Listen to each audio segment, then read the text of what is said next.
Tonight we continue our coverage on the heroin epidemic in the tri-state. It was back in December that we introduced you to women going through a treatment program. Aside from heroin addiction, they have something else in common. They're going through treatment for a second time. And as we learn, that is not uncommon for some addicts. I've broken down and cried and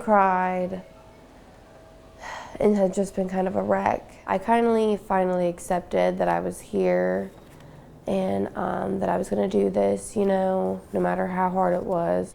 That woman you just heard from is Rachel Thomas. She is getting help at the Brighton Recovery Center in Florence, and I'm thrilled to be joined now by the director of the Brighton Recovery Center, Anita Prater. Anita, thanks for coming in today. Thank you for having me. It is so not uncommon. Why? Why is it not uncommon for these folks to be coming back, maybe not just once or twice, more than that? It's not uncommon because it's such a complicated disease that people don't understand. A lot of people think, just don't put the substances in your system, stop using. That's not the only answer. People have to change the way of thinking, they have to change their behavior, their friends. Diabetics or people with other diseases, it's not just don't eat chocolate, don't eat sugar. You have to change. You have to exercise, change your food, change your way of thinking. And so often this starts as someone is addicted to a pain medication, can't get the pain medication anymore, and they move to heroin. So there's still an underlying issue there, potentially for them with pain.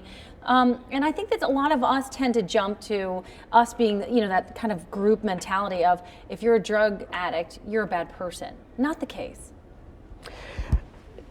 People who are drug addicts often do bad things to get their substances, or their mindset gets changed about how they feel about themselves. They don't want to grow up to be addicts, but when they see how it affects their relationships with their kids or other people, they turn that inward and they feel bad and they do bad things, and so people just assume they're bad people. That's not true. Oftentimes, let's say you're a recovering addict and you're working through some emotions and something that I could handle well, they cannot handle well. Why is that? Why are they more tender to some degree?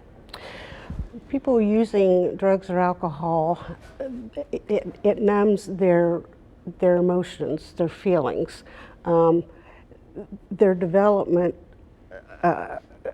is arrested at the age they begin to use on a regular basis. Really? And so it numbs their feelings. And some people get used to using in order not to feel the real feelings because they want to feel that euphoria. How the drugs affects the brain, things that you like to do that make you happy, heroin can do that in an instant 1,000,000 times quicker and 1,000,000 times more ecstatic and exciting. And that's part of the draw too. Exactly. So what would you want those folks sitting at home watching this, people who don't have a connection to heroin, don't entirely understand it, what do you want us to know? So many things. It's very devastating, but it can be dealt with. I think compassion for the people who truly are trying to get better. There are just so many men and women who are trying to get better but have so many barriers to recovery.